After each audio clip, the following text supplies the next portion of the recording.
Hi friend, तो আমি চলে এসেছি নীলিমার কিচেন ব্লগ নিয়ে। তো আজকে ভিডিওটা এখান দিয়ে শুরু করছি। তো আমার ছাদে একটা টবে ছোট্ট একটু চাল কুমড়ো গাছ হয়েছে, আর কত বড় একটা চাল কুমড়ো হয়েছে।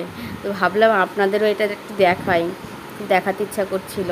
তো আজকে চাল কুমড়ো রান্না করছি না, করছি অন্য কিছু, কিন্তু চাল কুমড়োটা আজকে কেটে নিয়ে যাব, অন্যদিন রান্না করব।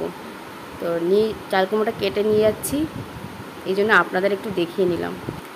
তো আজকে রান্না করছি খারকোল বাটা। তো খারকোল পাতাগুলিকে আমি প্রথমে আঁশ ছাড়িয়ে নেব, সব কটার একটু টেনে এইভাবে টানলেই আঁশগুলি সব উঠে আসবে। তো সব কটা খারকোলের আমি আঁশগুলো ছাড়িয়ে নিচ্ছি।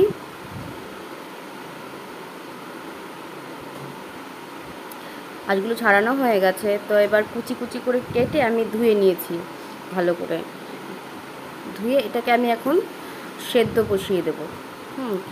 আমি এটা সেদ্ধ করেই করব। অনেকে আবার কাঁচা ভেজে তারপরে বাটা করে, তো আমি এটা সেদ্ধ করেই বাটবো। আমার আবার একটু ভয় লাগে যদি চুলকায় গলা ঠলা, এই জন্য আমি সেদ্ধ করে বাটবো। তো আমি এই জন্য সেদ্ধ বসিয়ে দিয়েছি, একটু লবণ দিয়ে সেদ্ধ করে নেব এটা।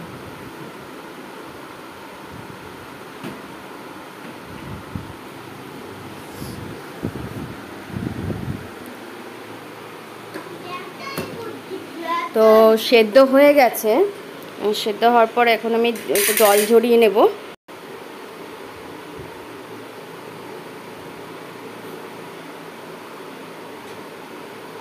তো নামিয়ে নিয়েছি, আর লঙ্কা আর রসুন দিয়ে আমি এটাকে বেটে নেব আগে।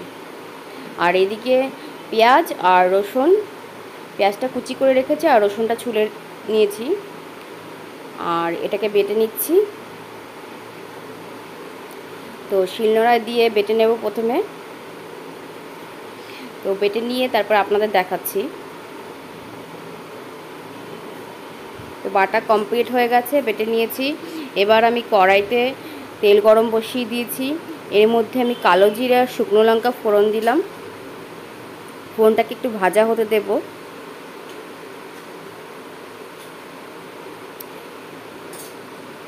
তো ফোড়নটা ভাজা হয়ে গেছে। এবার আমি এর মধ্যে দেব পেঁয়াজ কুচি আর রসুন ছুলে রেখেছিলাম। রসুনটা আমি গোটা গোটাই দিচ্ছি, কুচি করেও দেওয়া যায় বা একটু থেতো করে বেটেও দেওয়া যায়। তো আমি এটা গোটা গোটাই দিচ্ছি। এটা গোটা গোটা রসুনটা মুখে পড়লে ফ্লেভারটা ভালো লাগবে। তো ভালো করে ভেজে নিতে হবে। আর রান্নাটা দারুণ লাগে খেতে, ভাতের সাথে মেখে এত ভালো লাগে, গরম গরম ভাতের সাথে। তো এবার এটাকে লবণ হলুদ দিয়ে ভালো করে টানিয়ে নিতে হবে, যেন জল না থাকে, ভালো করে তেল বেরিয়ে আসবে। লবণ দিচ্ছি আমি, হলুদ দিচ্ছি 1 চামচ। এবার ভালো করে কষাতে থাকবো, কষাতে কষাতে তেল বেরিয়ে আসবে, তারপর আমি নামিয়ে নেব। তো আমার অনেকটা কমপ্লিট। আমি একটু চিনি অ্যাড করছি, যদি আর কারো চিনি না দিতে ইচ্ছা করে তো দেবেন না।